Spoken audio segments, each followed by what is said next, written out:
That last video was a lot of yapping, but we're gonna continue off from there because I'm sharing information. And the video content that I'm sharing, yes, it's gonna be face only because I'm walking around with my selfie staff. This is a selfie staff. I know this is not a persistent perspective. It might be a perspective on my experience, but I'm not being persistent about it because every time I'm persistently speaking on my perspective, I tend to rouse other people's anger and or frustrations because a lot of the things that I talk about, people are trying to market and monopolize on to make money and survive.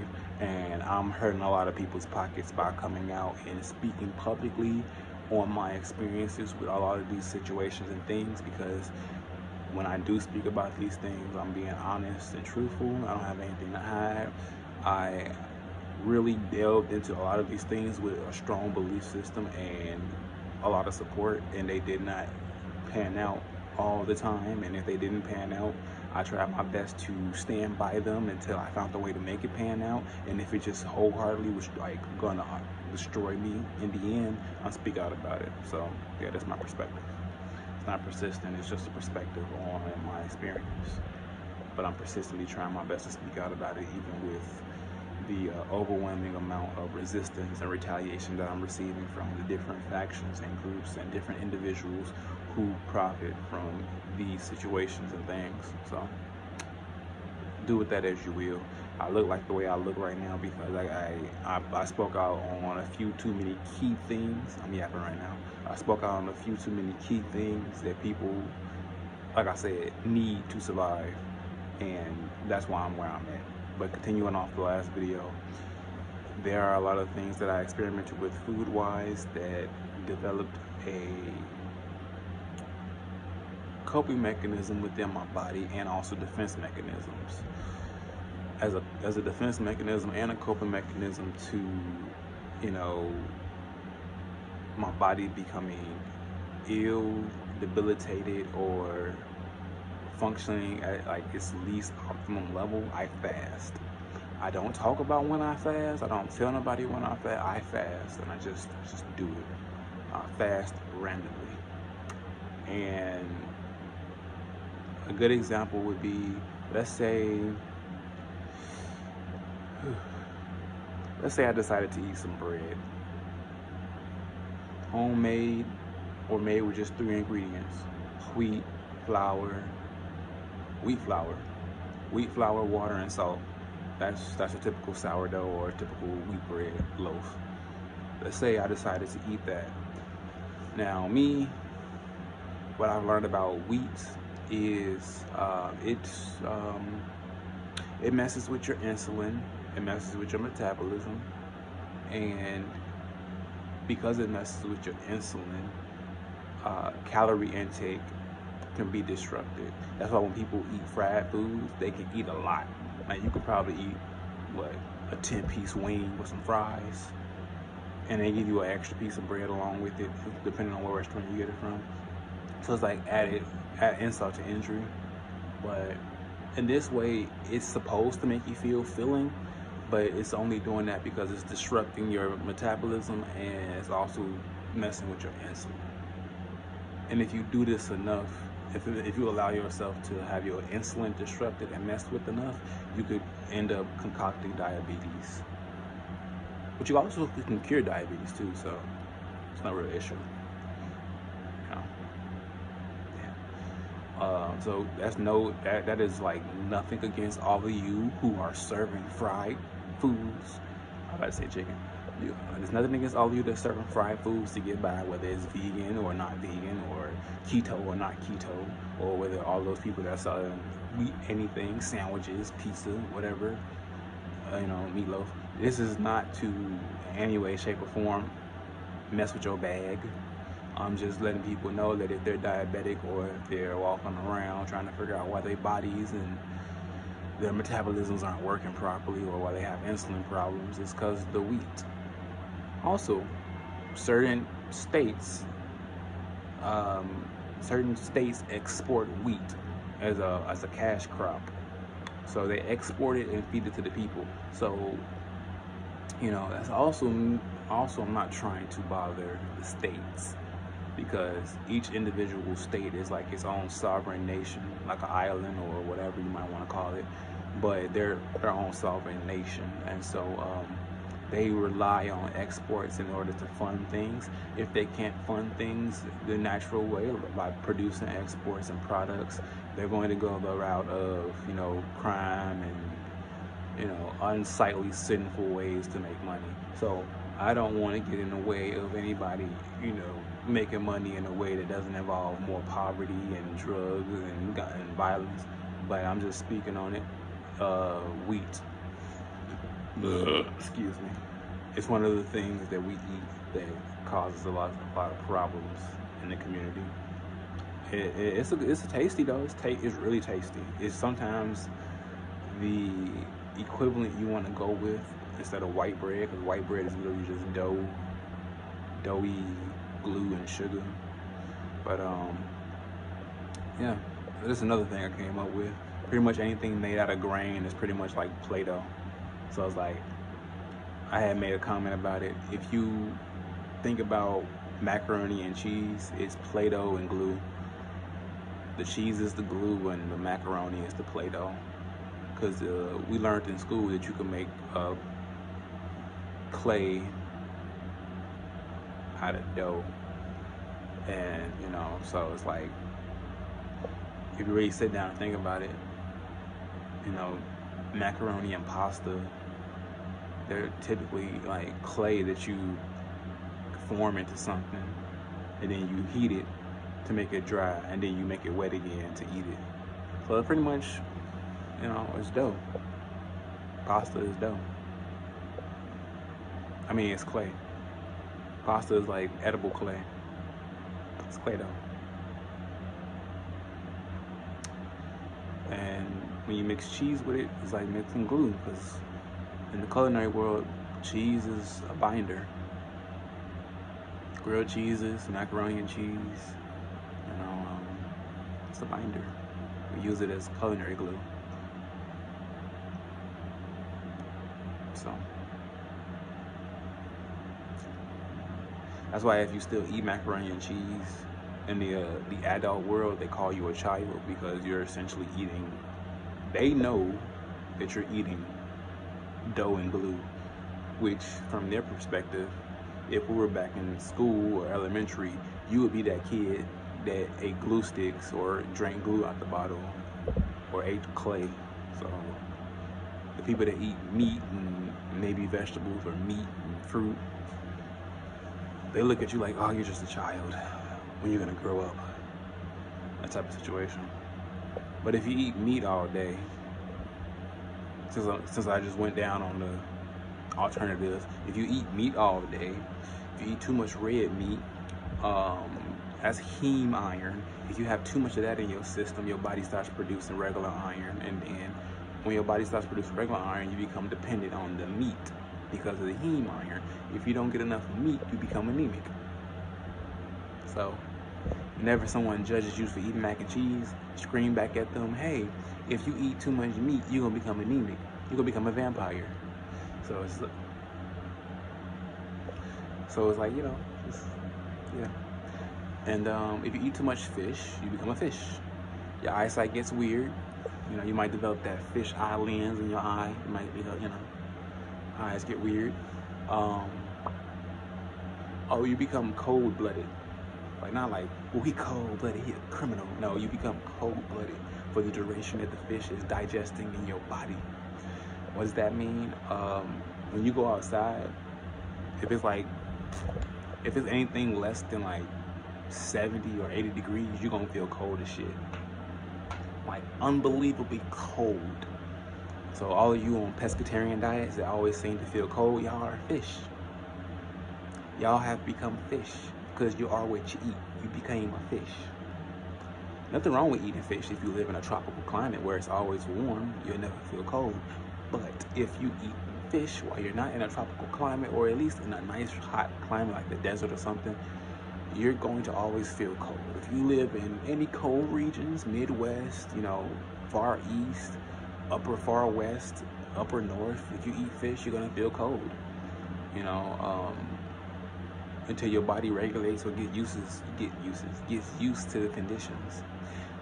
And while I'm on the topic of fish and seafood, if you eat any fish or seafood that isn't like a predator fish or, you know, like an upper level tier of fish, you're essentially eating a bottom feeder. And if you eat a bottom feeder of any type of variety, you become a bottom feeder. So if you eat shrimp and crab all the time, you're the type of person that's willing to eat anything. So outside of eating shrimp and crab, you probably eat, you know, fried food, organs, you know, processed foods. You know, I can't really say anything about the eating anything part because a lot of vegans eat anything, but it's a safe diet. It's a diet for people who need alternative methods of consumption. And most of the time it works with the pocket and most of the time it doesn't. But, you know, bottom feeders. If you eat anything that's a bottom feeder, pig, shrimp, lobster, crab, flounder, I'm gonna throw that in there. Any fish, seafood, or animal that's a bottom feeder, if you eat it, you become a bottom feeder. And on the flip side, if you constantly eat apex predators, you might become a little more domineering. So if you eat, you know, tuna a lot, or cod, snapper, you know, sturgeon. If you eat any of, you know, I don't see anybody out here just naturally always eating wolves and lions and shit. Sorry, provocative nature. I don't see anybody out here just eating apex animals all the time. Like, I don't see people eating those type of apex animals, but eating a lot of alligator or crocodile, but I've seen people eat those. You develop that strong, aggressive nature, that predatory instinct. That's why certain things or certain foods go to certain people. Like, it's true. What you are, what you eat, and whatever your body is acclimated to, that's what your body will in tune enhance. Not to mention all of the vaccinations that are in our bodies that leave and edit the, mRNA? They leave and edit the DNA. When you eat certain things, it could bring out certain things in the DNA if you've been vaccinated. So, you know, let's say over the years we've been vaccinated and they like threw in some dog DNA or some pig DNA, or, you know, they threw in some bird DNA, you know, for the swine flu and the avian flu. Let's say they throw in all these different things to mess with us because, you know, we don't know any better. If you eat the food that is the natural diet of one of the animals that's been injected into your DNA, you might start acting like that animal. You know, let's say you eat a lot of beef and a lot of bison and, you know, what do dogs eat? Pumpkin, carrots and potatoes, rice. Let's say you start eating like a diet strictly of like dog food, you're gonna turn into a dog. And not physically, like you're not gonna transform. You know, you might, your fangs might protrude, or your sense of smell and your eyesight might change. Your sense of hearing might change. You might turn into a dog, like, because you are what you eat. And if you change that diet, you'll become something else. You know, I've come to the understanding that, you know, us as beings, these bipedal, two-eyed, two-nostril, two-eared, one mouth, and genitalia having multiple orifices, having being, I realized that we are just homunculuses, you know? We are walking homunculi, and we are the manifestation of the whole of our realm. So whatever we eat, we manifest. Like, so if a person eats fruit all day, and they're just a fruit, they're a walking fruit. You know, bountiful, plentiful. Yeah. And it depends on the fruit, the quality of the fruit. They might be bountiful, plentiful. They have their ways of like deterring people from bothering them, you know. They have their ways of just, they look attractive and appealing. People that eat fruit, you know, skin looking supple. You know, they have a sweet smell off of them. You know, their piss is usually clear, or if it's not clear, it's a tinge of yellow from the sugar content. And they do poop, but It isn't the worst thing you ever smelt because it's just fruit. It's literally just a husk and fiber from the fruit ejecting out of their body. So it's like, and you get people that eat nothing but vegetables. Vegetables are fruit too, or the leafy greens around fruit, like peppers and stuff like that. So it's like you got people that they smell like onions all day. Oh man, you smell like onions. It's because they've eaten so many onions that now their body does the same thing that onions do. When they're in an intense situation, they excrete that enzyme that onions they excrete that enzyme that onions excrete. And we call it a musty odor. When you smell must, you smell like onions, but that's because they consume enough onions that their body has metabolized the ability to ward people off. But a musty person doesn't bother us that much because we are used to it. We're somewhat immune to it. We might make comments or try to make that person go away or make that person feel bad, but at the end of the day, that's a defense mechanism that they acquired from eating too many onions, like a video game. You acquire the ability to excrete enzymes when in an intense or stressful situation. Da-da-da. I don't want this ability. This ability sounds nasty. And then when it happens, you're like, oh, great. I gotta change my clothes. And really, it's just you just excreting enzyme.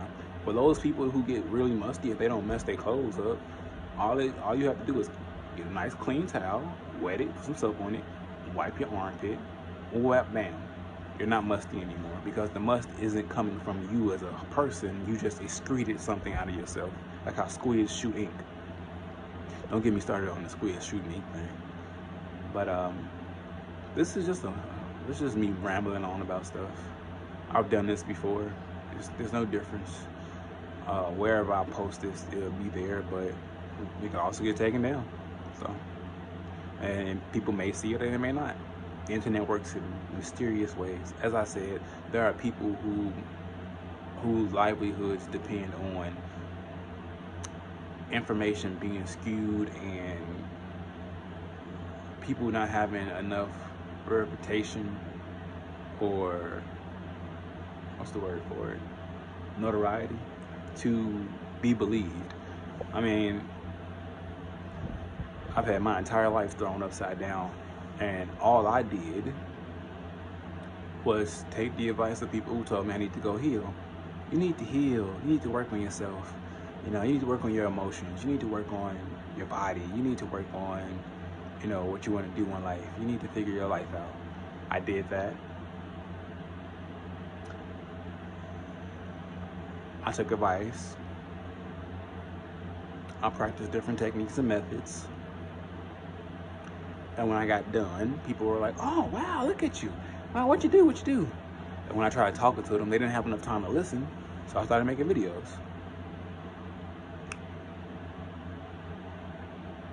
I put them on social media. Because I figured, hey, it's social media. It's either dead or alive. It's either real or it's fake. People will either hear it, see it, or they won't. I blew up. When I say I blew up, I blew up. Because everyone looked at it and was like, who is this random weird nigga? I'm going to say nigga. Who is this random weird nigga? Because that's what I look like coming off out of nowhere. It's not who is this random black person or who is this random person. They're looking like, what? Where is he coming from with this information? Who is this guy? Look at him. He looks all crazy and weird. And then it's like, okay, you watch, you look at older videos, you look at all the things I've posted prior to and up to that point, and it's like, whoa, this dude used to be huge, but whoa, this dude, well, what? Maybe there's something to what this dude is doing. And also, I guess maybe I'm attractive. I've been told, even while looking like this scruffy, raggedy, caveman-esque individual, I still look attractive, and it's just like, well, if people are looking at me because I look attractive, and then like are secondarily looking at me just to hear what I have to say, that's cool, you know. I like looking at myself in the mirror, but you know, I don't look at myself in the mirror and go, oh yeah, you so attractive, man, I'm gonna, no. But I'm trying to get the angle right. But yeah, it caused me a lot of issues because I was stepping on the toes of what? The church, the Freemasons, Illuminati, and like that Illuminati and the other one, the armed forces and that brotherhood. I wasn't even trying to step on their toes. I didn't even try to step on their toes. I was just talking. I was talking a lot, to the point where my avenues for making money,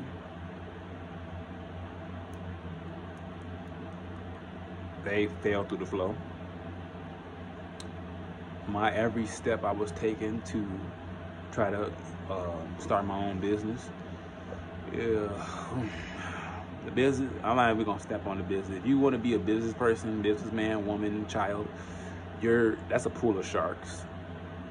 That's a pool of sharks. And they know they are, so that's not really an insult. That's a pool of sharks. The reason why is business is very hard to maintain.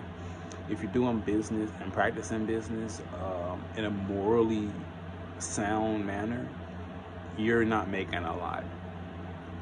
And so that pool on its own is a piranha pool.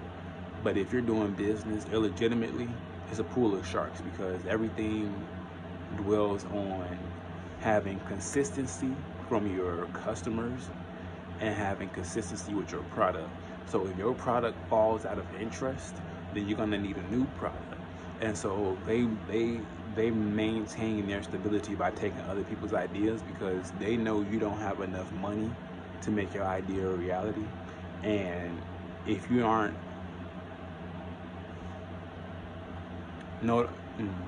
influential, you're not going to have a successful business, because businesses take support. That's why McDonald's always tells you serving 1 billion strong, or whatever number it's at now, because you need that many people. You need people to consistently come and support you. If they don't, you have to find a different business, or you might have to become more shady. And more shady means, all right, I'm making I'm making these sandwiches with this special sauce made out of organic ingredients. And it's like, okay, that goes for about a year. And after a year, my customers start going, I'm tired of eating the same sandwich. It makes me feel good, but I want to try something else. And it's like, you can come out with more sandwiches, but it's you. They want something new. You might have like 5 or 6, regular customers who's like diehards.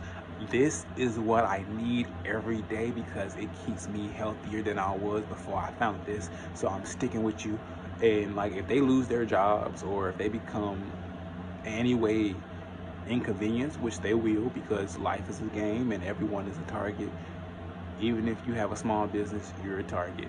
So if they become inconvenienced in any type of way, you're gonna lose your customers. And once you lose all your customers, it's game over. You have to file for bankruptcy, or you have to sell the business, which is ultimately what people want. And now, if you don't want to give up, playing things the morally sound way, you're gonna have to sell out, which means your secret sauce that's organic and everything else, you might have to start putting some sugar in it. Or you might have to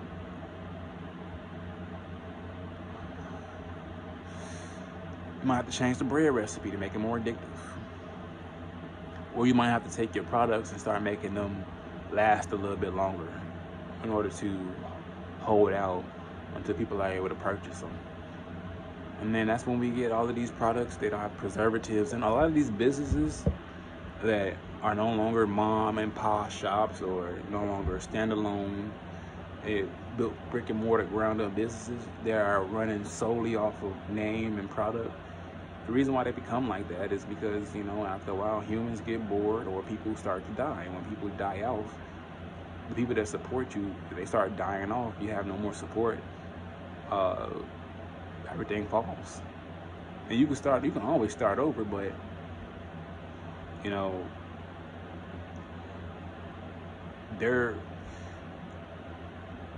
you're never going to have a sustainable, morally sound practice. It's always going to be great for the moment, but it's not going to outlast. That's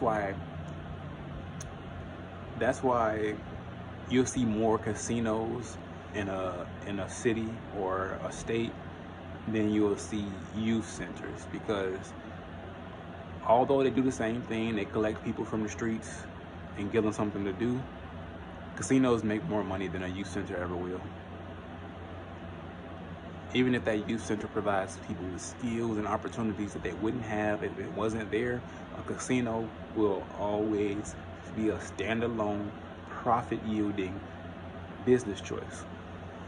It requires a lot more and has a lot more things that you have to abide by, but it's still worth its weight in gold over time.